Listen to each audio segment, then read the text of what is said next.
The great happiness. बुद्धं शरणं गच्छामि।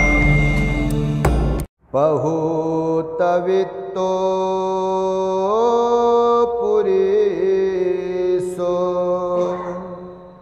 सहिरो सभोजनो एको भुञ्जति साधुन तं पराभवतो मुखम्।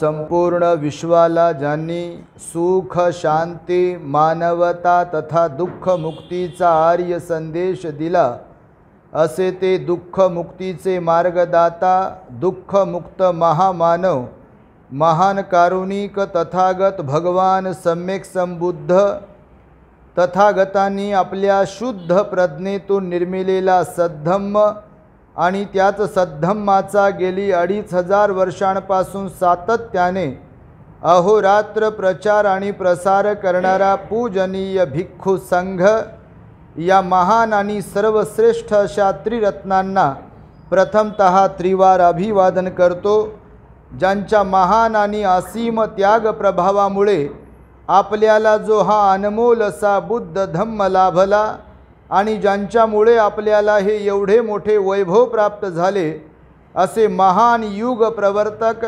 भारतीय राज्यघटनेचे शिल्पकार परमपूज्य बोधिसत्व डॉक्टर बाबासाहेब आंबेडकर या महामानवाच्या महान अशा धम्मक्रांतीमध्ये संपूर्ण जीवनाला समर्पित करून आज या वर्षावास पर्वातील महान मंगलमय उपोषथ दिनी आपल्या धम्मदीप बुद्धविहारात उपस्थित नंदनवन कॉलनी आणि परिसरातील सर्व श्रद्धावान उपासक उपासिका बालक तथा बालिकांनो तद्वतच दी ग्रेट हॅपीनेस या आपल्या यूट्यूब चॅनलचे सर्वच दर्शक सर्वप्रथम तुम्हा सर्वांच्या प्रती मंगल मैत्री सद्भावना व्यक्त करतो आणि आपणा सर्वांच्या दुःखमुक्तीकरिता 2600 वर्षांपूर्वी तथागत भगवान बुद्धांनी सांगितलेल्या धम्मोपदेशास प्रारंभ करतो। आपण सर्वांनी शांत एकाग्र आणि श्रद्धायुक्त चित्ताद्वारे या अनमोल बुद्धवाणीला आपल्या हित सुखाकरिता श्रवण करावे ग्रहण करावे। आज वर्षावासातील हे उपोषथ दिन आहे आणि उपोषथ दिनाच्या दिनी आपण बौद्ध साहित्यातील भगवान बुद्धांनी दिलेला पराभव सुत्ताचा उपदेश ग्रहण करणार आहात। मानवी जीवनामध्ये मनुष्य पराभूत कशामुळे होऊ शकतो, अर्थात मनुष्याची अधोगती कशाने होते, मनुष्य अवनतीला कशाने प्राप्त होतो, या संदर्भातील भगवंतांनी आपल्या 12 कारण सांगितलेले आहेत आणि त्या 12 कारणांपैकी आपण एक एक करून आत्तापर्यंत 5 कारणांवरती भाष्य केला आहे, अर्थात धम्मचर्चा धम्मदेशना श्रवण केली आहे। आजचा हा जो भाग आहे तो 6वा भाग आहे। आता मी ही जी गाथा म्हणालो ही गाथा मोठी महत्त्वपूर्ण अशी गाथा आहे। प्रत्येकच गाथेचा अर्थ अर्थात बुद्धवाणीचा अर्थ हा अर्थपूर्ण आहे। जीवनाला यशस्वी बनविण्यासाठी दुःखाकडून सुखाकडे जाण्यासाठी किंवा अंधाराकडून प्रकाशाकडे घेऊन जाण्यासाठी एकूणच एक ना एक शब्द भगवंताचा मोठा अनमोल आहे आणि तो आपण निश्चित रूपाने आपल्या जीवनासाठी ग्रहण केला पाहिजे, त्यानुसार आपलं जीवन व्यतीत केलं पाहिजे। तर बघा या गाथेत भगवान काय सांगतात समजावून मनुष्य प्राण्यांना देवतांना। भगवान म्हणतात बघा, पुष्कळ धन संपत्ती हिरे सोने व विपुल प्रमाणात भोजन सामग्री आपल्याकडे असून देखील जो एकटाच त्याचा उपभोग घेईल ते त्याच्या अधोगतीचं कारण बनेल. लक्षात येतं तुमच्या? बुद्धाचं वचन आहे. भगवान काय म्हणतात बघा, की जे कोणी लोक, जो कोणी व्यक्ती आपल्या जीवनामध्ये त्याच्याकडे जर धन दौलत संपत्ती सगळं काही आहे, सोने आहे, हिरे माणिक मोती आहे, जडजवार आहे, त्यासह भोजनाची सामुग्री आहे, प्रचंड प्रमाणामध्ये त्याच्याकडे अन्नधान्य आहे, आणि हे सगळं असताना देखील हे फक्त मीच खाऊ दे आणि माझ्यासाठीच आहे आणि मीच कमवलं आहे असा विचार करून जीवन जगत असेल तर भगवान बुद्ध म्हणाले त्याची अधोगती झाल्याशिवाय राहत नाही. आता वरवर करणी आपल्या मनामध्ये विचार येऊ शकतो की आपण मेहनत करतो, आपण परिश्रम करतो, आपण कमवतो, आपण राबतो आणि आपण कमविलेल्या धनदौलतीमध्ये दुसऱ्याला वाटा द्यावा तो कसा आणि का? आता बऱ्याचदा असं होते बघ, वाटते माणसाला, साहजिकच आहे की प्रत्येकाला असा विचार येऊ शकतो मनामध्ये. पण भगवान म्हणाले आपण जे जे म्हणून काही कमावलं आहे किंवा आपल्याकडे जे जे म्हणून काही प्राप्त झालं आहे, भलेही ते आपल्याच परिश्रमामुळे, भलेही ते आपल्याच मेहनतीमुळे, पण भगवान म्हणतात समजा तुमच्याकडे सोनं चांदी माणिक मोती श्रीमंती पैसा धन दौलत जे काही आलंय ते आपल्याकडे आल्यावर बस आपल्याकडेच निर्माण झालंय असं आहे का? तुमच्या खिशात असणाऱ्या पॉकेटमध्ये असणाऱ्या नोटा, तुमच्या कपाटात कुठे जिथे कुठे ठेवत असाल तिथे असणाऱ्या नोटा किंवा कॉईन, तुम्हाला वाटते का की नाशिकमध्ये पैसे नोटा तयार झाल्या आणि डायरेक्टली तुमच्याकडेच घेऊन कोणीतरी आलं आणि ठेवा तुमच्याकडे खर्च, असं झालंय का? तुम्ही जे वापरता सोनं, आता तुम्ही याच्यावर विचार कधी केलाय की नाही माहिती नाही, पण तुम्ही जे सोन्याचे दागिने वापरता का नाही, हिरे माणिक मोती चांदी जे काही वापरता का नाही, असं समजू नका की ते त्या खाणीमध्ये सोनं आणलंय, त्या सोनारानं बनवलं आणि तुमच्याच हातात दिलंय.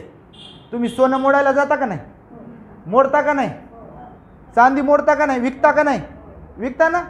सोनार काय करते त्याचं माहिती आहे? त्याच्यातला मळ काढून टाकते, घाण काढून टाकते आणि त्याचा पुन्हा दागिना तयार करते आणि त्याच्या शोपीसमध्ये त्याच्या त्या दुकानामध्ये ठेवते. आपण जातो, हां वा वा वा खूपच सुंदर दिसते अंगठी, आणि टाक बोटामध्ये, आपल्याला वाटते माझंच आहे. ते आपलंच असते का? खाणीतून आल्यावर डायरेक्ट ते याच्याकडून त्याच्याकडे त्याच्याकडून याच्यावर. आता कोण वापरलेलं असते?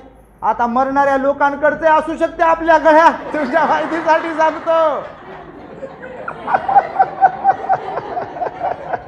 असं समजू नका बापा की खाणीतूनच आले.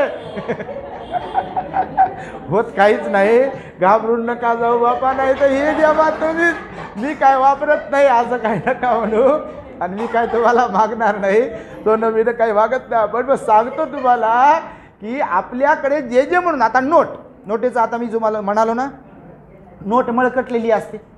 आता आमच्याकडे लोक दान देतात कधी कधी तर बापा बऱ्याच ठिकाणी फाटक्यात नोटा. त्या दिवशी ते भंतेजी म्हणे जी नोट कुठंच चालत नाही ती बरोबर आपल्याकडे चालत येते म्हणे एक भंतेजी, कारण ते दानाला फाटकीच नोटा, काही नोटा फाटक्यात. तर ते चर्चा होते अशी कधी कधी, कोणाबद्दल असा राग द्वेष काही किंवा असा भाव येत नाही मनामध्ये, पण बऱ्याचदा असंच बनतं बघा. मी काल तुम्हाला बोलता बोलता म्हणालो की काही लोकांना वाटतं की काहीच समजत नाही जणू काय.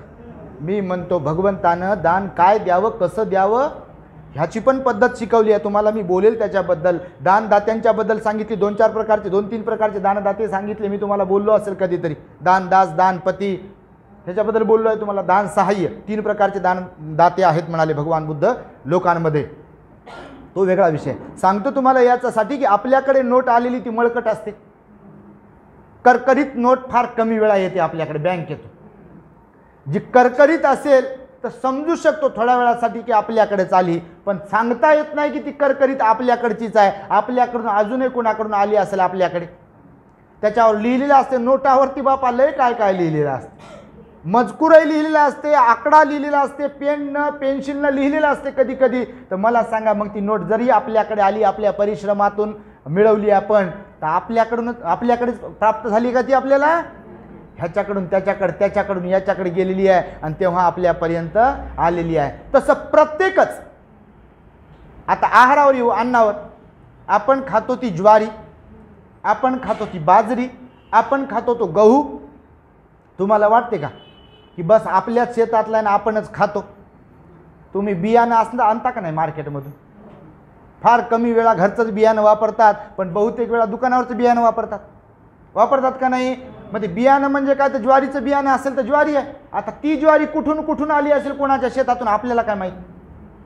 ती पेरली एका शेतकऱ्याने, तिला त्याने पाणी घातलं, खत घातलं, नाही का, निंदन खुरपण केलं, त्यानं नांगरणी केली, फवारणी केली, वखरणी केली, लोक लावले, लोकांना पैसे दिले आणि त्यातून त्यानं मग ती ज्वारी, बाजरी, गहू जे काही आहे मिळवलं आहे ते व्यापाऱ्याकडे नेलं आणि व्यापाऱ्यानं आपल्याकडे दिलं आणि आपण आणलं आणि ते घेतलं विकत आणि ते खातोय.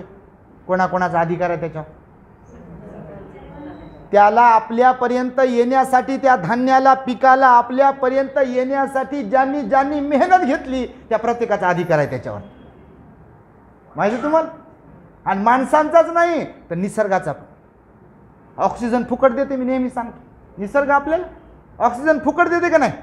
पाणी नॅचरल जमिनीतून, पाणी काय माणसानं तयार केलं का? पाणी माणूस तयार करते का? भलेही ते तलावातलं असेल, विहिरीतलं असेल, बोरचं असेल, माणसानं तयार केलंय का? जरी बोरला पैसे दिले, आपणच बोर मारला, आपल्याच शेतात मारला, विहीर मारली, विहीर खोदली, आपल्याच शेतात खोदली, माणसांना पैसे आपणच दिले, पण ते पाणी आपण घेतले, निर्माण केले का? नाही आहे. ते नेचरचं आहे, निसर्गाचं आहे. प्रत्येक गोष्ट अशी आपला त्याच्यावर संपूर्ण हक्क आहे, अधिकार आहे असं नाही म्हणू शकत. हा वस्त्र, हे कपडे, भले तुम्ही म्हणत असाल आम्ही आणले कुठून तरी, कोणत्या दुकानातून, शहरातल्या, तो कपडा काय डायरेक्ट तुमच्याकडे आला काय? त्याचं सूत बनवल्या गेलं, ते कंपनीत बनवल्या गेला असेल, ते कापूस कोण वेचला असेल, पिंजल्या गेला असेल, तो कंपनीत गेला असेल, त्याला स्वच्छ केल्या गेला असेल, तिथं कंपनीत माणसं कपडा तयार करण्यासाठी, तो कपडा तयार केल्यानंतर हे पुरुषांसाठी, स्त्रियांसाठी, जे कोणासाठी, भंतेजीसाठी ते तयार केला गेला, पुन्हा टेलरकडे गेला, त्याला कापला गेला. किती लोकांचे हात लागले, किती लोकांची मेहनत आहे त्याला. आपल्या अंगावर येईपर्यंत कितीतरी लोकांचे हात लागले की नाही त्याला, किंवा किती लोकांची मेहनत लागली का नाही? तर सांगा मला. तर भगवान बुद्ध म्हणाले, मग आपल्याकडे जे जे म्हणून काही आहे ना, आपण जे जेवण करतो, सोनं वापरतो, हिरे माणिक मोती वापरतो, धन दौलत पैसा अटका, हे जे काही आपल्याकडे आहे त्याच्यावर संपूर्णतः आपलाच अधिकार आहे असा कोणीही विचार करता कामा नये. माहिती आहे तुम्हाला? उंदीराचे पण उपकार आहेत, सापाचे पण उपकार आहेत. शेतकऱ्याच्या साठी उंदीरही कामाचा आहे. माहिती तुम्हाला? प्राणी पण कामाचे, बैल कामाचे, म्हशी कामाचे. निंदन झाले त्यांना गवत टाकलं. भगवान म्हणाले कितीतरी लोकांचा सेन्स, कितीतरी लोकांची ते तरंग ह्या सगळ्या गोष्टींबरोबर जुडलेले असतात. माहिती आहे तुम्हाला? म्हणून चोरी का करू नका म्हणाले भगवान बुद्ध. तर त्याच्यात जीव असते, ज्याची चोरी झाली त्याच. चोरी पचत का नाही म्हणाले भगवान बुद्ध. पापच का घडते? कारण ते कोणतरी मेहनतीने कमवलं, त्याच्यात जीव ठेवला आणि ते गेलं तर त्याचं पापच होतं, नाही का? एक माऊली त्या दिवशी आली माझ्याकडे आणि मला सांगत होती की बा एकदम की भंतेजी म्हणे मी गेले म्हणे लेकीकडे आणि ते काहीतरी लेकीनं दागिना दिला. आता घरातच बसलो होतो म्हणे आम्ही सगळे, लेक चांगली श्रीमंत, सगळ्या गोष्टी आहे म्हणे. नेमकं ते दागिना माझ्याकडे दिला आणि ठेवण्यासाठी दिला आणि मी पण ठेवला म्हणे ते, पण झालं काय माहीत नाही, ते गेलं म्हणे चोरीला. आता माझं मन मला खाऊ लागलं म्हणे. आता साहजिक आहे ना, लेकीच्या घरचं असात, कोणाला असं काही वाटेल का कोणाला? तर ते म्हणे गेली. आता पोरगी रडू लागली म्हणे, मी रडू लागले, सगळे परेशान. हालाकी त्या नवऱ्यानं लगेच संध्याकाळी दुसऱ्या दिवशी आणून दिलं म्हणे तिला जे काही होतं ते दागिना, पण त्याच्यामध्ये जीव होता असतो आणि ते जर दुसऱ्याकडे गेलं तर मला सांगा त्या रडण्याची हाय लागेल की नाही? लागते रडण्याची हाय. तुम्हाला काय सांग, ज्या अर्थी आशीर्वाद लागते का हाय लागत नाही? हा, आशीर्वाद पाहिजे आणि हाय नको. नको कशी काय नको? याच्यामध्ये कार्ड टाकले 2 समजा मोबाईलमध्ये आणि नको नको मला एअरटेलचंच नेटवर्क पाहिजे, BSNLचं नको, कार्ड तर टाकले, कसं काय नको? चालते का असं? बिलकुल चालत नाही. आणि म्हणून भगवान बुद्ध म्हणाले की या अशा प्रकारे आपल्या जीवनामध्ये जे जे म्हणून काही प्राप्त होते ना, त्याच्यामध्ये आपला एकट्याचाच अधिकार नसतो तर इतरांचाही अधिकार असतो, ह्याची आपण जाणीव ठेवली पाहिजे. म्हणून तुम्हाला माहीत असेल नसेल बघा, भंतेजी भोजन घेतात का नाही? तुम्ही दिलं का भोजन? कोणी भोजनदानासाठी कधी भंतीजी तुमच्याकडे आले असतील किंवा भोजन कोणाकडे घेताना भंतीजींना तुम्ही पाहिलं असेल तर दानानुमोदन करायला सांगितलं भगवंताने. काय सांगितलं? दानानुमोदन म्हणजे दानाचं अनुमोदन करायला सांगितलं. भगवान म्हणाले भिक्षूंनो, तुम्हाला जे काही दान दिल्या गेलाय लोकांकडून, श्रद्धावंतांकडून, जर ते घेऊन तुम्ही अनुमोदन केलं नाही, त्याचं मंगलमैत्री केली नाही, आशीर्वाद दिले नाही, तर असं समजा की विस्तव आहे ना, आहार, तुम्ही जणू काही तो आहार ग्रहण करत आहात, विस्तव ग्रहण करत आहात असं समजा. समजते का तुम्हाला अर्थ? फुकट घ्यायला सांगितलं नाही, मंगलमैत्रीचा भाव अनुमोदन करायला सांगितलं. दानानुमोदन शब्द तुम्ही ऐकला असेल तर बघा, दानाचं अनुमोदन करायला सांगितलं. म्हणून भिक्खू बघा, भोजनदान घेताना पण गाथा म्हणतात.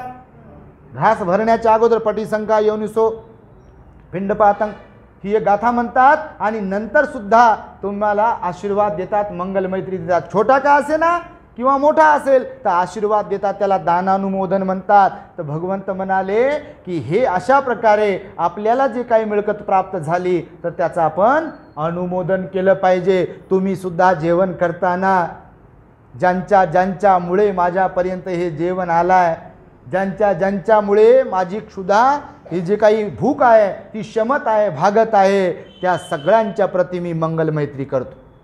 गावाकडे मी पाहिलं लहानपणी काही लोक बघा, इतर लोक घास घेताना अगोदर कोणासाठी तरी मग ते काढून ठेवतात किंवा मग असं हे करतात.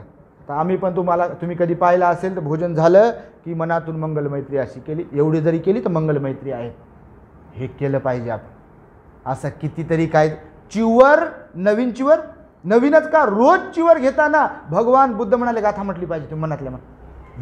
ज्यांनी चिवर दिले दान त्यांना पुण्य. दररोज दान अनुमोदन करायला सांगितलं भगवंतानं. माहीत नसेल तुम्हाला, विनय पिटकामध्ये जे काही भिक्षापात्र असेल, चिवर असेल, तुम्हाला जे म्हणून काही दिलंय दानामध्ये, त्या सगळ्या दानदात्यांच्या प्रती तुम्ही पुण्य शेअर केलं पाहिजे, दानाचं अनुमोदन केलं पाहिजे म्हणाले भगवान. नाहीतर तुम्हाला त्याचं पाप लागेल. समजलं? विस्तवाचं मी सांगितलं ना तुम्हाला, तर तसं होईल. म्हणून हे मी यासाठी म्हणून सांगतो की बऱ्याचदा लोकांना असं वाटते हे माझंच आहे आणि मी काहीही करील म्हणतात.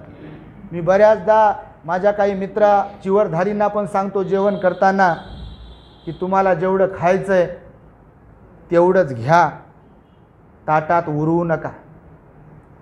अन्न आपण जरी सहज विचार करतो, आपल्यापर्यंत सहज आलेलं नसते हो. तुम्ही कधीतरी भिकारी लोकांकडे पहा. आता मी येत होतो पहा रस्त्याने, कचरा वेचणाऱ्या महिला, त्यांच्या मुली वगैरे होत्या, अशा एका ठिकाणी रोडला बसल्या, गाड्या पार्किंग केल्या तिथे, अशा एवढं काही स्वच्छ जागा नव्हती आणि तिथं बसून बघा जेवण करत होत्या. मी विचार केला की बघा असेही लोक आहेत की भाकरीवर किती प्रेम आहे. भाकरी विना मरतात लोक, तुमच्या माहितीसाठी सांगतो. माणसंच का प्राणीसुद्धा उपासमारीनं मरणारे लोक आपल्या देशात आहेत का नाही? उपासमारीने. विचार करा आपण किती पुण्यवान आहोत की आपल्याला सहज भेटते. पंचपक्वान भगवान म्हणाले त्याची जाणीव ठेवली पाहिजे की हे सहज आपल्याकडे येत नाही. जरी आपल्यासाठी क्षुल्लकच गोष्ट ही, पण सहज येते का हो? गरिबांकडे अन्न भेटत नाही. भेटते का अन्न? तुम्ही भलेही श्रीमंत असाल त्यामुळे तुम्हाला वाटत असेल पुरणाची पोळी काय 2-3 वेळेस बनवून खातो मी, पण कोणीतरी असंही आहे या जगामध्ये की त्यांना पुरणाची पोळी कधीतरी भेटते. माहिती? आपण जे खातो, आपल्याला जे काही म्हणून भेटते, हे भरझरीचे वस्त्र, आपल्याला नवीन वस्त्र, काही लोक सकाळी दुपारी संध्याकाळी वस्त्र बदलत असतील, नवीन कपडे वापरत असतील, कपाटाच्या भरूनच राहतात कपाट. मी नेहमी सांगतो मी की ते आहेर बिहेर घेऊ नका बिना कामाचे. त्यासाठी काय करतात ते कपाट बरोबर कधी आपल्याला म्हणजे निर्माण होते, काय करतात त्या कपाटातल्या आहेरांना. म्हणून अशा लोकांना कपडे देत राहा, अशा लोकांना चप्पल देत राहा की ज्यांना नाही आहे, किंवा कधी तुम्हाला नवीन घेऊन देण्याची पात्रता तुमच्यात तयार करत राहा. जुनच दिलं पाहिजे असंही नाही. जसं आपल्या लेकराला जीव लावतो, आपल्या स्वतःचा विचार करतो, भगवान म्हणाले कधीतरी लोकांचाही विचार करा. हे चिवरदानाची पण जी पद्धत जीवकाच्या मुळे भगवंतानं भिक्षूंना सांगितली ना, परमिशन दिली ना, तर भगवान बुद्ध म्हणाले की म्हणून भिक्षूंना तुम्ही चिवरदान दिलं पाहिजे वर्षातून एकदा तरी. ठीक आहे, ते 4-5 हजाराचं असेल भारीचं, स्वतःला वस्त्र घेताना विचार करता का तुम्ही? नाही करत. तर बुद्ध शासनाच्या वृद्धीसाठी जे भिक्षू कायम राबतात, विनयानं शिलानं वागतात, तुमचं परम कर्तव्य आहे त्यांच्यासाठी त्यांना भोजन, औषध, चिवर, भिक्षापात्र, हे सगळं शयनासन, विहार याचं दान द्यायला सांगितलं भगवंतानं. कारण ते डिपेंड आहेत भिक्षू लोक, आणि त्यांना दिलं महान पुण्य. तर म्हणून मी तुम्हाला सांगतोय की आपल्याकडे जेव्हा जेव्हा जे जे म्हणून काही येईल, भलेही आपल्या मिळकतीचं आहे, परंतु आपण धन्यवाद मानले पाहिजे की ज्यांचं ज्यांचं याच्यात श्रेय आहे, ज्यांचं ज्यांचं याच्यात मेहनत आहे, त्या सर्वांचं मंगल हो. काय लागते मनातून सद्भाव व्यक्त करायला हो, पण सद्भावही आपल्याला व्यक्त करता येत नाही. लगेच काय मग काय झालं, मग काय झालं म्हणणारे बापा आता लयच लोक पाहतो. मग काय झालं म्हणते, अरे मग काय झालं म्हणजे काय विषय आहे का? मग काय झालं ते काय सहज आलं का आपल्याकडे? आणि त्याच्यामुळे बघा तुम्हाला मी सांगतो, भगवान बुद्धांनी तर सांगितलं, काही लोक खरंच असे आहेत की माझंच पोट भरलं पाहिजे आणि माझंच पोट भरलं पाहिजे, मलाच भेटलं पाहिजे, अशा विचाराचे काही लोक आहेत. बघा आहेत का नाही? खरंच आहेत असे लोक. मलाच भेटा, लॉटरी लागाव तर मलाच लागाव, आहे ना? कोणती गोष्ट बघा मलाच भेटली पाहिजे, दुसऱ्याला नाही भेटली पाहिजे. भगवंतानं सांगितलं की आपल्याकडे जे जे म्हणून काही आहे आपल्याला तर भेटावंच, पण इतरांनाही ते भेटावं आणि आपल्याकडे जे काही आहे त्याचं वाटप करावं. मी नेहमी सांगतो, सुख तेव्हाच मिळेल, भाकर तेव्हाच गोड लागेल, जेव्हा एका भाकरीतली थोडीशी भाकर कोणाला तर आपण देत असेल. गोड लागते भाकर तेव्हा, कारण आपण आपली मनाची अवस्था तेव्हा प्युअर असते की अरे गड्या मीच खात नाही आहे, मी दुसऱ्यांचाही विचार करून खातो आहे. कारण भुकेले भरपूर लोक गावाकडे पहा तुम्ही, जर ताटावर कोणी जेवायला आलं तर 2 घास खा म्हणतात. आता तसे लोक राहिले नाही, ते लोक गेले आणि डुप्लिकेट लोक आले. बसा म्हणतात, मी जेवण करतो जरासं, तिथे बस. अरे काय ते काय घरातले कोठार घेऊन चाललं. आता असतातही बी का असे काही काही लोक नेमके चहाच्याच वेळेला येणारे, नेमके नाश्त्याच्याच वेळेला येणारे आणि नेमके जेवणाच्याच वेळेला, ते वेगळे, त्यांचा वर्ग वेगळा. पण भगवान म्हणाले असं कोणी जेव्हा येते तर खरंच आग्रह केला पाहिजे, कारण त्यांचा तो वाटा आहे. दाने दाने पे लिखा है, पाठ तर बापा सगळ्यांनाच आहे. दुसरी एक ती म्हण आहे काहीतरी, 1 तीळ 7 जणांनी खाला होता म्हण.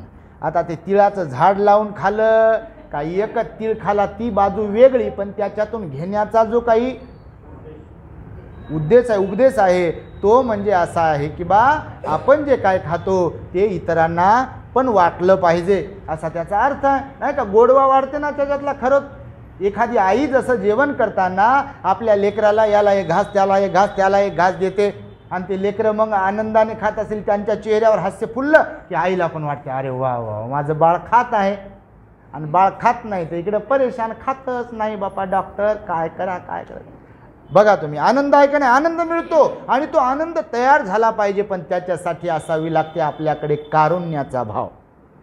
दुसऱ्याचा विचार करण्यासाठी आपल्याकडे काय असावं लागते? कारुण्य, दया, प्रेम, आपुलकी, जिव्हाळा आणि परोपकार. हे सद्गुण आपल्या इकडं मनात असल्याशिवाय दुसऱ्याचा विचार नाही, नाही तर लपून ठेवते. आता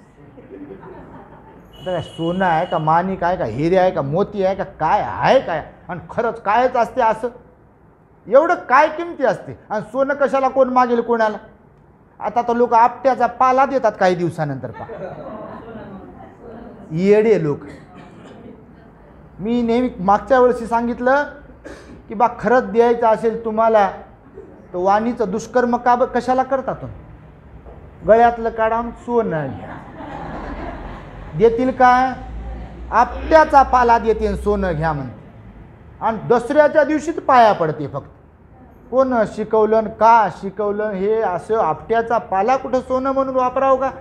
तर तुम्हाला अगोदरच मी डोळे उघडे होतोय तुमचे, नाही तर तुम्ही त्यांच्या रांगेत लिस्टमध्ये बसू नका आपट्याचे पानं वाटत. इकडं आपटू आपटू मारायचं आणि त्या दिवशी आपट्याचे पानं द्यायचं. आणि त्यामुळे तुम्हाला सांगतो, भगवान बुद्ध म्हणाले, बघा हे का म्हणून सांगितलं माहिती आहे, तर मी मागे पण सांगितलं, नेहमी सांगतो, भगवान तर म्हणाले की आपल्याकडे जे जे म्हणून धन दौलत जे काही आहे त्याचे 4 हिस्से 4 भाग केले पाहिजे. आपल्याकडे असलेली धन दौलत संपत्ती किती वाटे करावे, त्याचे 4 वाटे करावे. पहिला वाटा भगवान बुद्ध म्हणाले माता पित्याच्या सेवेसाठी वापरा. बघा तुम्ही, तीच धन दौलत बरकत देते, तीच धन दौलत सुख देते, तीच धन दौलत जीवनाला गोड बनवते, तिचा उपभोग घेत असताना की जिचे 4 हिस्से केले जातात. म्हणून असा कधी विचार करता कामा नये की माझाच 4 हिस्से मीच खाईल एकटं, असा विचार नका करा. भगवान म्हणाले पहिला हिस्सा करा माता पितेच्या सेवासाठी वापरा. आईवडिलाची सेवा पुण्य कमवायचं आहे ना, तर आईवडिलांच्या सेवेसाठी पहिला हिस्सा 1. दुसरा हिस्सा भगवंताने सांगितला पत्नी मुलं बायको हे जे काही आहे ना, मुलं बाळं म्हणजे उदरनिर्वाह करण्यासाठी दुसरा हिस्सा वापरा, ठेवा, तयार करून नियोजन करा. व्यवस्थापन सांगितलं भगवंताने. बघा तुम्हाला सांग, हे आर्थिक व्यवस्थापन आहे भगवंताने सांगितलेलं बौद्ध साहित्यातलं. तुम्ही याला असंच घेऊ नका, हे आर्थिक व्यवस्थापन आहे भगवंताने सांगितलेलं. पहिला वाटा मायबापाच्या सेवेसाठी, दुसरा वाटा जो आहे बायको लेकरं नवरा लेकरं बाळ जे काही आहे त्यांच्या भरणपोषणासाठी, तिसरा वाटा सांगितला की 2चे 4 करण्यासाठी. काय लेकरं नाही 2 पैशाचे 4 पैसे करण्यासाठी, म्हणजे व्यापार उद्योग करण्यासाठी वापरला पाहिजे ना. इन्व्हेस्टमेंट ज्याला आपण म्हणतो ना इंग्रजीमध्ये, इन्व्हेस्टमेंट करता आली पाहिजे ना. तर इन्व्हेस्टमेंट पण करता आली पाहिजे, कारण जगायचं आहे ना आपल्याला, जिवंत राहायचं आहे ना. आणि पैसा पण असला पाहिजे. संकटात कुठून येईल, जर आपण ठेवला नाही साठवला नाही तर पैसा येईल का आपल्याकडे. पण भगवंतानं असंही नाही सांगितलं की नुसता साठवूनच ठेवा. आणे दो इकडून येऊ दे तिकडून येऊ दे, इकडून येऊ दे तिकडून येऊ दे, सारे घरात काय काय भरून ठेवते, कपाट भिंतीन काय काय. ते माणूस म्हणते तुम्ही सांगता ते खरं आहे म्हणे, लय भ्रष्टाचार आहे आपल्या देशामध्ये, ते ईडी सीडी काय ABCD लावू लागले म्हणे. ते तर हेतू शुद्ध नाही म्हणे त्यांचा. पण एका ठिकाणी त्यानं कोणी चित्रपट पाहिला म्हणे, कोणता तरी चित्रपट म्हणे मी आता पाहिला होता म्हणे भंती, याच्यावरून एका ठिकाणी प्रवचन दिलं मी हे 4 याचं हिस्से करण्याचं. तर ते म्हणे एका मंत्र्याच्या घरी खरंच छापा पडला तर त्याच्या छतात पैसे, त्याच्या बाथरूमच्या सजावर पैसे, त्याच्या गादीखाली पैसे, साऱ्या बेडरूममध्ये पैसे, कपाट भरले, सगळं भरलं, धान्याचे कोठार भरले म्हणे, आणि मेला म्हणे 1 दिवस.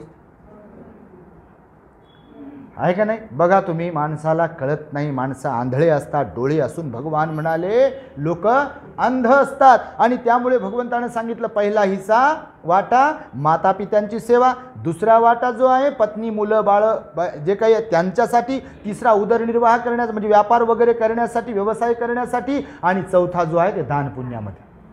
उगीच बाबासाहेब म्हणाले नाही कमाईचा 20वा हिस्सा द्या, 100ला 5 रुपये, बरोबर आहे. 100ला 5 रुपये म्हणजे कमाईचा 20वा हिस्सा. आता खळत तुम्ही काळजावर हात ठेवा, देतो का आपले लोक, देतात का, देतात. फार कमी बिचारे असतील असे अत्यंत श्रद्धावान, खऱ्या अर्थाने जे श्रद्धावान आहे, जे भगवंताचं ऐकतात ते देत असतील. पण मी तर म्हणतो 99.9% लोक तर देतच नसतील. काय दानात द्यावं, काय विहाराला, भंतीजीला बापा, भंतीजी तर तोंड हे नको पाहू देऊ म्हणते. काही काही तर म्हणत असतील. हो काय सांगू तुम्हाला, तुम्ही जैनांकडे पहा, तुम्ही सिखांकडे पहा, तुम्ही मुस्लिमांकडे पहा, हिंदूंकडे पहा. आपल्या लोकांना गोळ्या हाणतो मी, कालच्या प्रवचनात हाणला ना गोळ्या. तुम्ही त्यातली सत्यता पडताळत राहा, तुम्हाला कळेल खरंच भंतेजी खरं बोलतात की असंच बोलतात. जैनांचं एकही मंदिर अर्धवट नाही, आणि असंच नाही टोले जंग असते ते कधी पाहिलं असेल. पाहिलं तुम्ही मंदिर, जैन मंदिर. मुसलमानाच्या मस्जिदी अर्धवट राहत नाही, चंदा जमा करतात आतमधल्या आतमध्ये, कोणाचं नाव नाही गाव नाही, माईकवरून पुकारणं नाही, हे विशेष. खरं तर शिकवलं इकडं, या हातानं दिले हातानं पत्ता लागू देऊन. बघा तुम्ही काही गोष्टी घेतल्या पाहिजे. आपण जरा डिरेक्टली बोलतो, कोणाला वाईट वाटत असेल त्याचं, परंतु भगवान बुद्धांनी शिकवलं. दान कशाला म्हणतात, दानम ददंतु सद्धाय म्हणाले भगवान. श्रद्धेनं दिल्या गेलं तर फळ आहे, श्रद्धेनं दिल्या गेलं नाही तर कसलं फळ आलं त्याचं. तुम्ही शिखांचा गुरुद्वारा जर कधी पाहिला असेल, इथचा पण पहा, मोंड्याकडचा जाऊन, उस्मानपुऱ्याकडचा पण जाऊन पहा कधीतरी. नांदेडला जाऊन पहा कधीतरी, हा सोन्याची पॉलिश, सोन्याचे पत्रे लावलेली आहे, माहिती आहे तुम्हाला. आणि इकडं तर मूर्ती देते का कोणी दान? भगवान बुद्धाची मूर्ती कोणी दान देते का? बाबासाहेबाची मूर्ती कोणी दान देते का? दरवाजा कोणी दान देते का? बरं, इथून आपली सुरुवात होते. आणि असं नाही आहे, पाहतो ना समाजाकडे मी, काही ठिकाणचं काही लोकांच्या बाबतीतलं सोडा, पण बाबासाहेबांना खरंच मालामाल बनवलं नाही का आपल्याला? आणि जर आपण नियोजन केलं आणि 20वा हिस्सा म्हटलं आपण, तर सांगा बरं, पगार कमी असतील का कोणाकडे? मिळकत कमी असेल का? आता किमान शहरात राहणाऱ्या लोकांची मिळकत जर आपण पाहिली, कमी असेल, पण देत असतील का 20वा हिस्सा? नाही देत. सगळं काही आपल्याला फुकट पाहिजे असते, सगळं. एक दिवस जाऊ दे, सांगत नाही. तर भगवान बुद्ध म्हणाले की 4था हिस्सा जो आहे ना, तो दानामध्ये आपण दिला पाहिजे, वाटला पाहिजे, कारण ते पुण्य आहे ना. दानाला पुण्य म्हटलं भगवंतानं. म्हणजे याचा अर्थ असाही नाही सांगितलं की फक्त दानच देत राहा, पण दुसरी बाजू असंही नाही सांगितलं की स्वतःच उपभोग घेत राहा. हे लक्षात घ्या तुम्ही, यातलं गणित. असंही नाही म्हणाले की सगळं काही दानातच वाटा, आणि असंही नाही म्हणाले की जे आहे त्याचा स्वतःचा उपभोग घ्या. वाटा करा म्हणाले, किती? 4 वाटे 4 हिस्से करा म्हणाले भगवान, आणि त्यातले अशा प्रकारे वाटप करा. भगवंतानं हा उपदेश केलेला आहे, म्हणून मी तुम्हाला थोडक्यामध्ये सांगितला. म्हणून आपल्याकडे जे काही आहे तर ते इतरांनाही वाटलं पाहिजे. दुसरं उदाहरण मी तुम्हाला सांगेल शॉर्टमध्ये. विशाखा मिगार माता माहिती आहे तुम्हाला? विशाखा मिगार माता आपली नांदायला गेल्यानंतर जैनांच्या घरी गेली होती. तिला जैनांच्या घरी दिलं होतं. त्या काळातली प्रथा पद्धत. जैनांच्या घरी श्रीमंत होते, श्रेष्ठी होते, ही पण श्रीमंत होती. हिला कितीतरी धन दौलत काय काय दिलं, हिनं सारं वाटलं. जेवढं पित्याकडून मिळालेलं धन दौलत आहे ना, सारं वाटलं गरिबांना. आणि ही गेली तिकडे. भगवान बुद्धाचे विरोधक होते, आणि बुद्धाचे भिक्षू जेव्हा मग दारावर आले भिक्षाटन करण्यासाठी, मागण्यासाठी म्हणजे काय, दारावर आले भिक्षाटनासाठी, तर तिच्या सासरा तुपाच्या काय खात असेल, पंचपक्वानच खात असेल ना. आता ही वाढत होती सून म्हणून, हिची श्रद्धा बुद्ध धम्म संघावर नितांत श्रद्धा. आणि त्यांना असं पाहून न पाहिल्यासारखं केलं. काही लोक करतात, पहा गेले का बापू, तुमचा काय 7-12 घेऊन चालले, काय पेन्शन घेऊन चालले, काय घेऊन चालले? पाणी पाजवा, विषय संपला. भोजन दान द्या, विषय संपला. नाही बाकी काही देता आलं तुम्हाला. सांगतो तुम्हाला, म्हणजे माझीच गोष्ट करत नाही, करुणानंद भंतीजीसाठीच बोलत नाही आपण. हे बोलताना असं कोणी गैरसमज करू नये. हे सगळ्या संघाची गोष्ट करतो, बुद्धाची गोष्ट करतो मी. तर तुम्हाला सांगेल मी, तर त्याने पाहून न पाहिल्यासारखं केलं भिक्षूंकडे. हिच्या लक्षात ही काय म्हणाली, बनते माझे सासरे शिळपात खात आहेत, आपणास क्षमा मागते मी, आपण पुढे जा. तिचं मन किती दुखलं असेल, तिच्या श्रद्धा होती.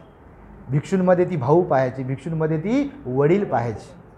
रोज 2 वेळा जायची माहेरात असताना. 7 वर्षांची असतानापासून 120 वर्षांची असतानापर्यंत रोज विहारात जाणारी विशाखा होती.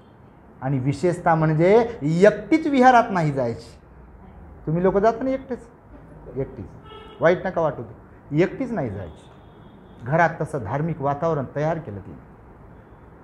नवरा, मुलं, सुना, नाती, पुती, नंतर काय म्हणतात पितृंड, नाही का, त्यांच्या उल्लेख आहे तसा बौद्ध साहित्यामध्ये. त्यांच्यासह बुद्ध विहारात जायचे, भगवंताकडे जायचे. माहिती, एवढी श्रद्धा. आणि नवऱ्यानं असं त्या सासऱ्यानं असं केल्यामुळं ती काय म्हणाली की शिळं खात आहे. म्हणजे भगवंतानं सांगितलं होतं की घासातला घास दिला पाहिजे, दिला, पण त्यानं दिलं नाही ना, म्हणून ती म्हणाली तसं. तर हे लक्षात घ्या तुम्ही की आपण दिलं पाहिजे, वाटलं पाहिजे, दान देत राहिलं पाहिजे. अन्न असेल, वस्त्र असेल, जे काही असेल. काही लोकांना वाटते दान म्हणजे पैसे. दानात पैसे पण आहे, पैसे पण महत्त्वाचेच आहे. पण काही काही लोकांना असं वाटते, दानाचे वेगवेगळे प्रकार सांगितले भगवंताने. आणि ते दाणं दिले पाहिजे आपण, त्याचं पुण्यच होते. नंतरचं एक उदाहरण बघा, तुम्हाला सांगेल मी शॉर्टमध्ये. अदिन्न पुब्बक नावाचा एक ब्राह्मण होता श्रावस्तीमध्ये. अदिन्न तुम्हाला सांगितलेलं बापा, नळी फुंकली सोनारे करू नका तुम्ही. तुम्हाला जेवढं शिकवलं तेवढं कोणाला शिकवलं नाही मी. अदिन्न पुब्बक नावाचा ब्राह्मण होता भगवंताच्या काळामध्ये. मठ्ठ कुंडली नावाचा त्याचा एकुलता एक मुलगा होता. आजारी पडला तो. लोक येतील पाहायला, घरातलं धन दौलत सारं पाहतील म्हणून एक तर दवाखान्यात नेलं नाही, त्याचा आजार असाच बरा होईल म्हणून. एवढा कंजूस अदिन्न पुब्बक, एवढा कंजूस की त्या पोराला दवाखान्यात न्यावं लागेल आणि याला घरगुतीच इलाज करतो काहीतरी. आणि बरं वाटेल, आज वाटेल बरं, उद्या वाटेल बरं. आता काही काही आजार घरच्या घरगुती औषधानं बरे होऊ शकतात बा, पण सगळेच आजार घरगुती आजारानं कसे बरे होतील? कॅन्सर झाला आणि काय देता घरगुती? तिसऱ्या स्टेपचा कॅन्सर आहे, घरगुती काय देतात त्या बिचाऱ्याला? नाही का असे काही आजार असतात ना, पुढे गेल्यावर मग घरगुती कुठे उपाय चालते? हा, छोट्या मोठ्या आजारावर नक्कीच घरगुती उपाय चालतात, बिलकुल त्याचा पण फायदा आहे घरगुती उपायांचा. परंतु काही काहींवर चालत नाही. तर मग पोरगा बिमार पडला आणि दवाखान्यात न्यावं लागेल म्हणून यानं ते हे केलं, त्यानं आजचं उद्यावर, उद्याचं परवावर केलं त्यानं. आणि असं करता करता पोराचा आजार एवढा बळावला की पोरगा मरायला टेकला. आणि मरायला टेकल्यावरही यानं विचार केला की आता दवाखान्यात नेऊन काय करा.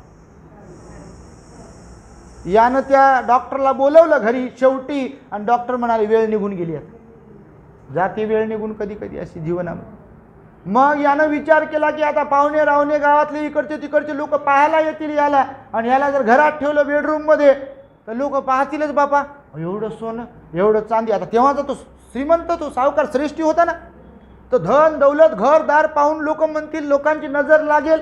आता काही लोक असाच विचार करतात, नजर लागेल काय, नजर लागेल देत राहा तुम्ही, कशाला नजर लागेल कोणाची? हा, नाही दिलं की नजर लागते बापा, नाही दिलं तुम्ही की नजर लागते.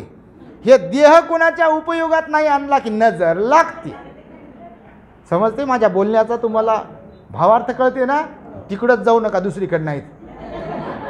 या शरीराचा उपयोग इतरांच्या हित सुखासाठी जर केला तर नक्कीच याला कोणाचीच नजर लागत नाही.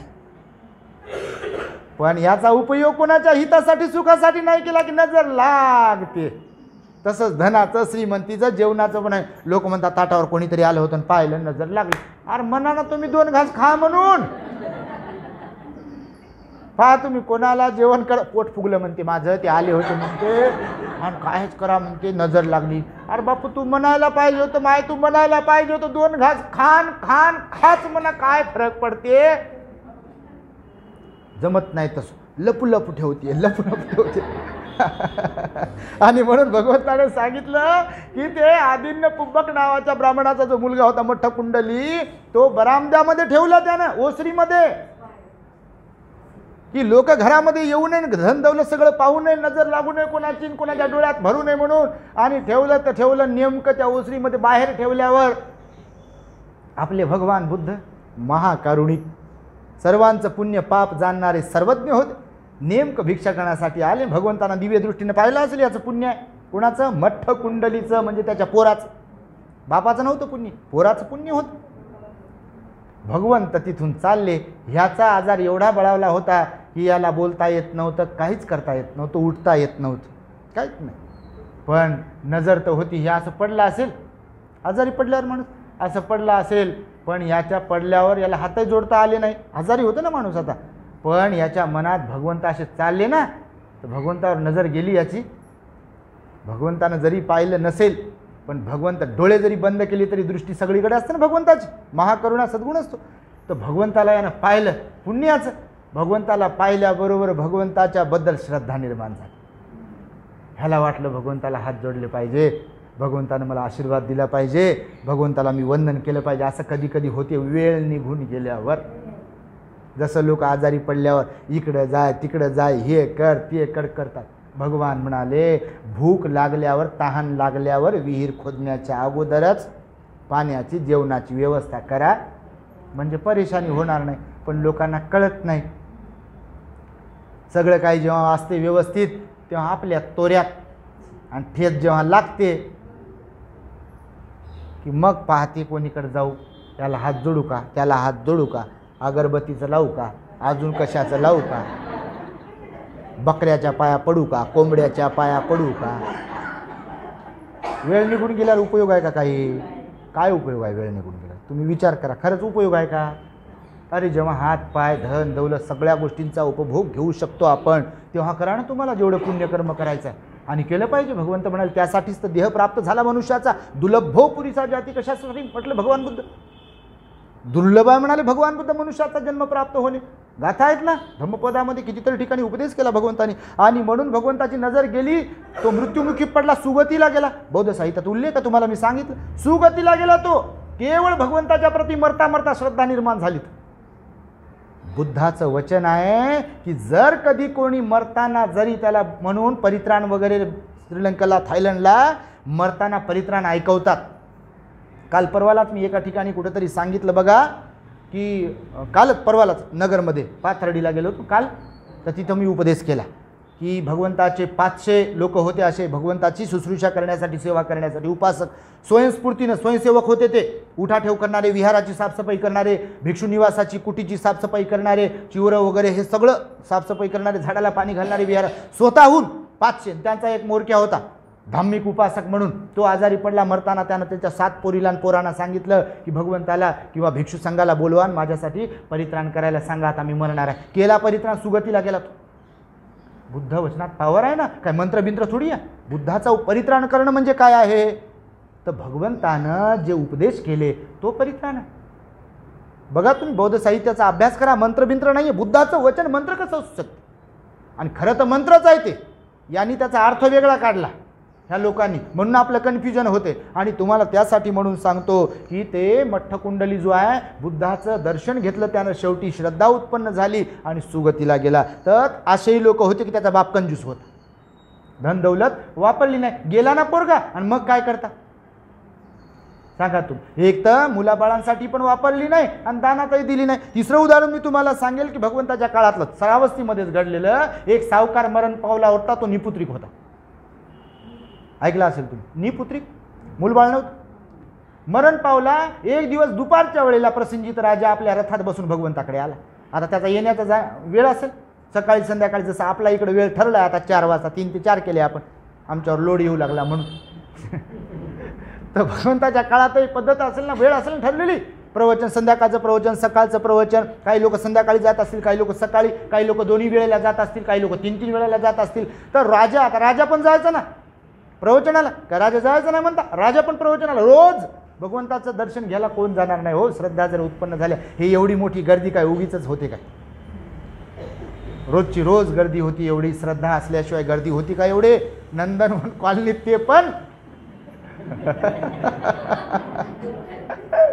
तर तो सावकार मरण पावला, राजा दुपारी आला, भगवंताला वंदन केलं. भगवंताने विचारलं की महाराज, भगवंताला सगळंच माहीत असायचं पण ते कबूल करून घ्यायचे. भगवंताने विचारलं, महाराज एवढ्या दुपारी आज कसे काय आलात तुम्ही?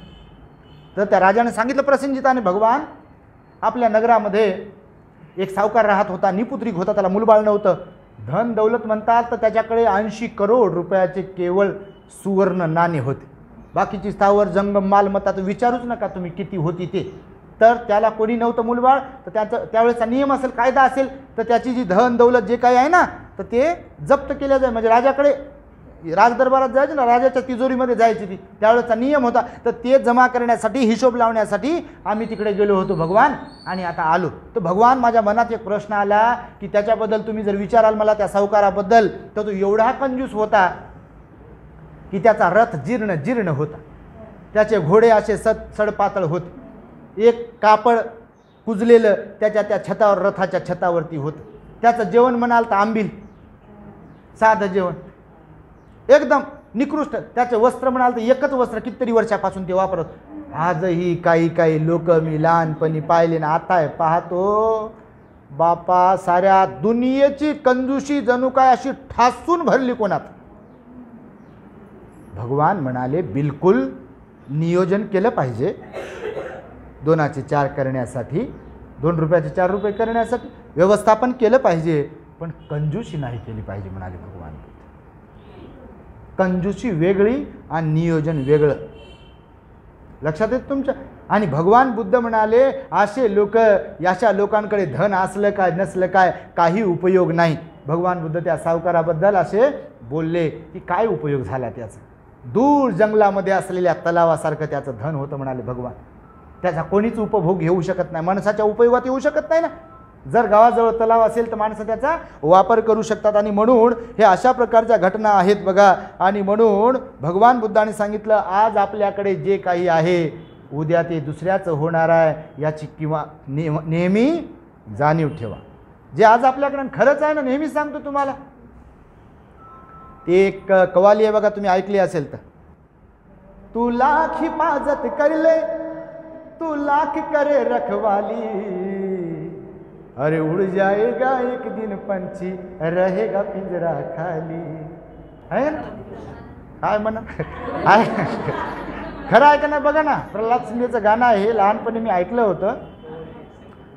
म्हणजे तू लाख हिफाजत करले, हिफाजत कितीही करा तुम्ही, लाख हिफाजत करले, तू लाख करे रखवाली, लेकिन उड़ जाएगा एक दिन पंछी. पंछी म्हणजे आपण, पिंजरा म्हणजे आपलं घर किंवा आपलं हे जे काही संसार तयार केला, हे माझं ते माझं, हे माझं ते माझं.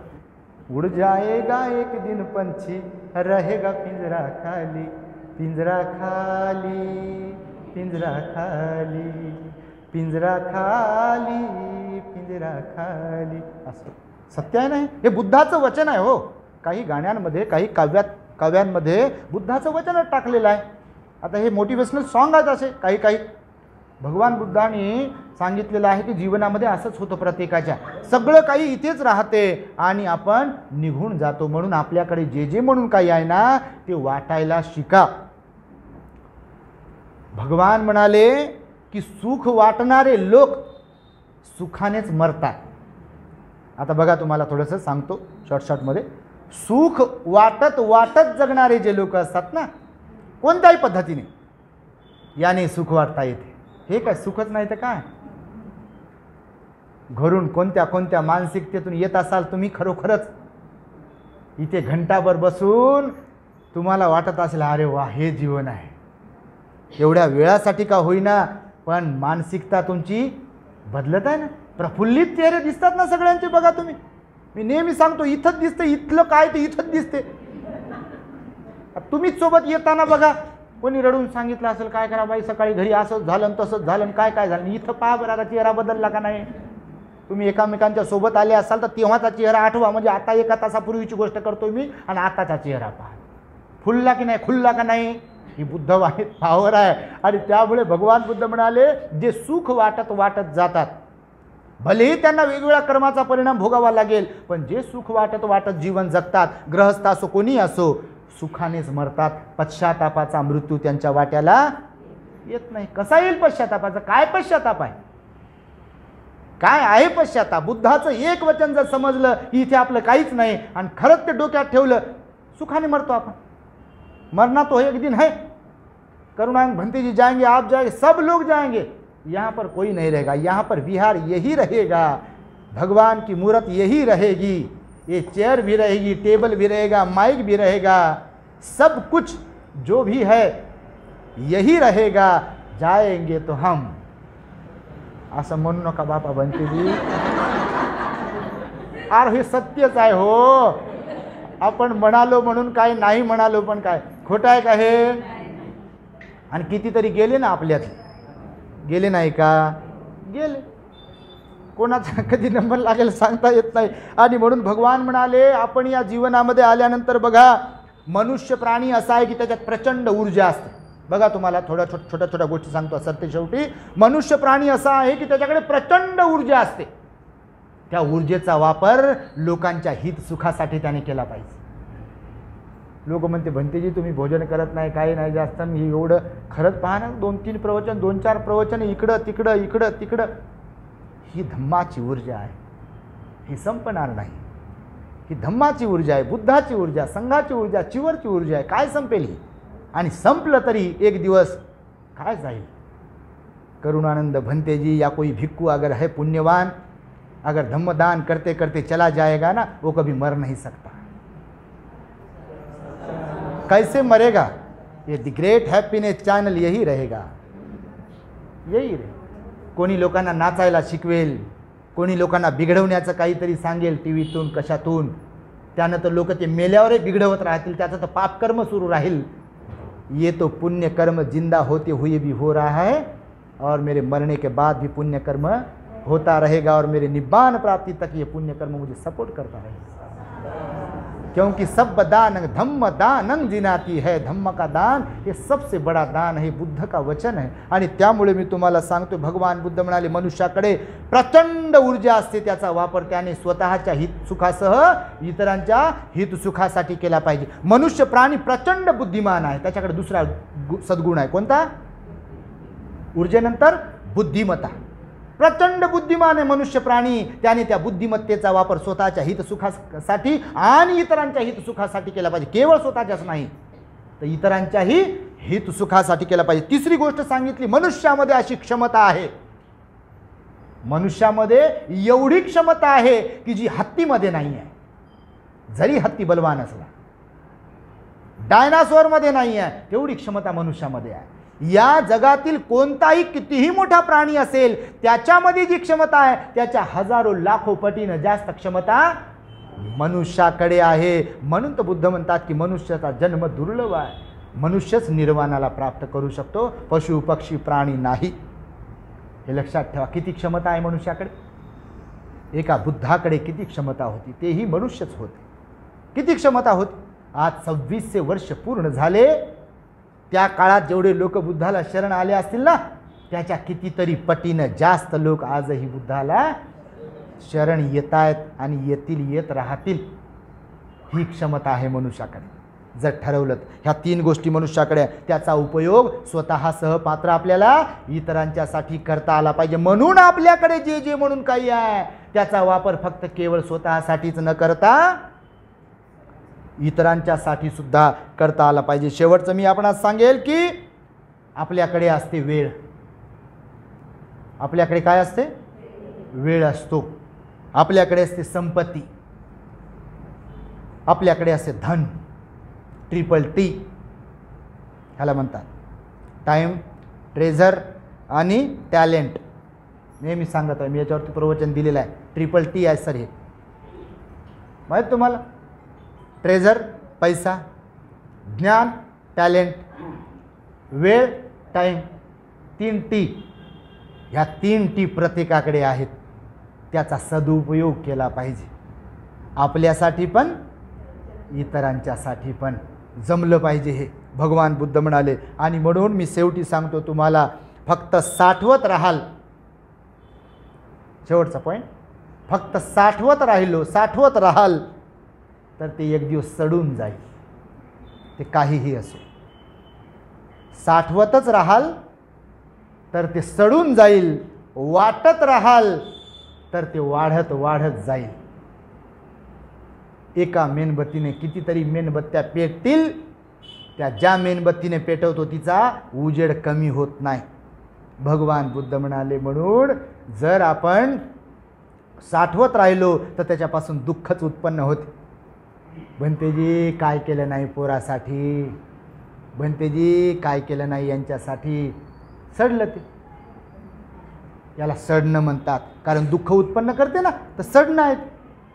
पण कोणी जरी कोणाचं नाही आहे, वाटत राहिलो तर त्याचं समाधान होते. मरताना बेरीज वजाबाकी जेव्हा होईल तेव्हा, पुण्यकर्माची पापकर्माची बेरीज वजाबाकी होईल ना. मी आताच एका ठिकाणी बोललो, मरताना कसे मरतो आपण बघितलं का तुम्ही? आईला, बापाला, बहिणीला, भावाला, मुलाला, मुलीला जाताना मरतानाची अवस्था बघितली का कोणाची?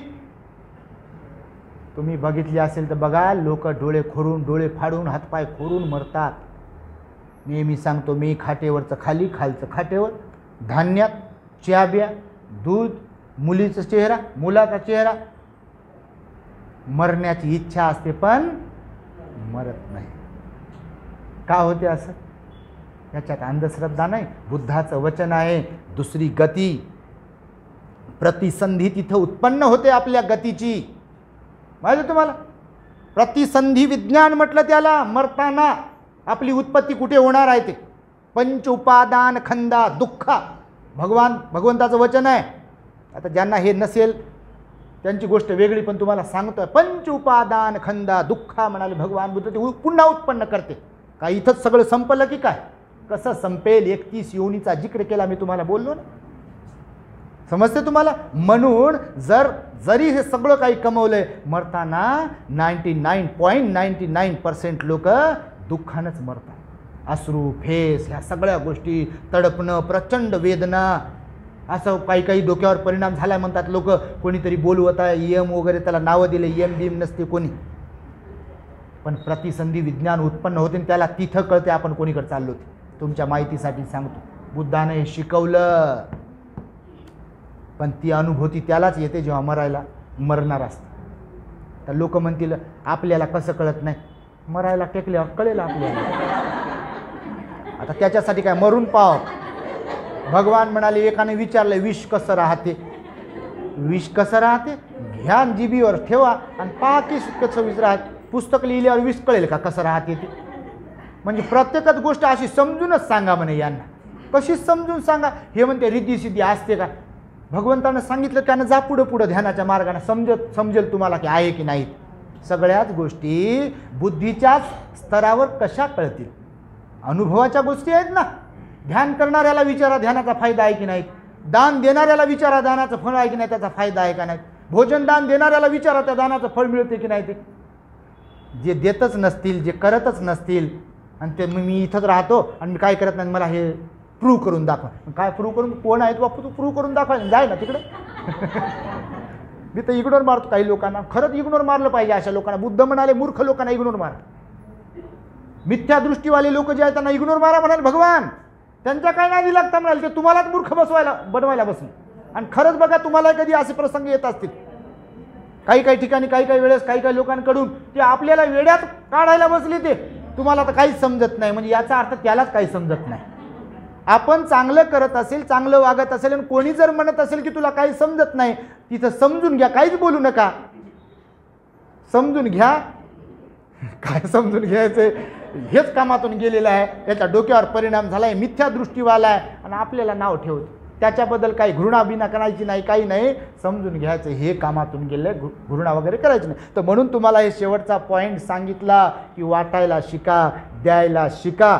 भगवंताचं वचन आहे. म्हणून भगवान बुद्ध म्हणाले, पुष्कळ धन संपत्ती, हिरे सोने व विपुल प्रमाणात भोजन सामग्री असून देखील जे कोणी त्याचा एकट्यानेच उपभोग घेतात, ते त्याच्या अधोगतीचं, अवनतीचं कारण आहे, असं मी सांगतोय, असे भगवान म्हणाले. निश्चितपणे हाही उपदेश आपणाला समजेल अशी मी अपेक्षा बाळगतो आणि माझ्या शब्दांना इथे पूर्ण विराम देतो.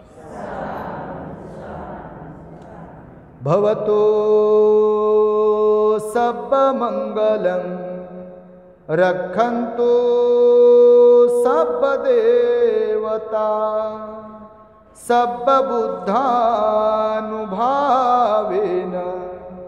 सदा सुखी भवन्तु ते.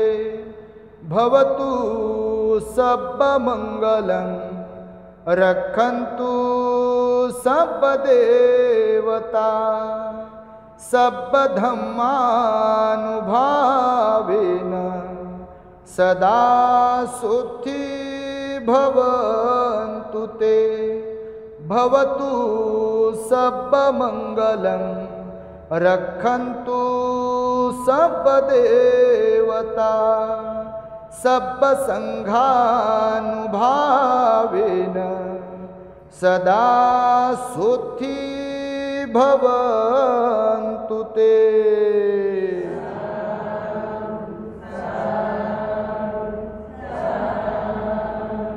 बुद्धं नमामि, धम्मं नमामि, संघं नमामि.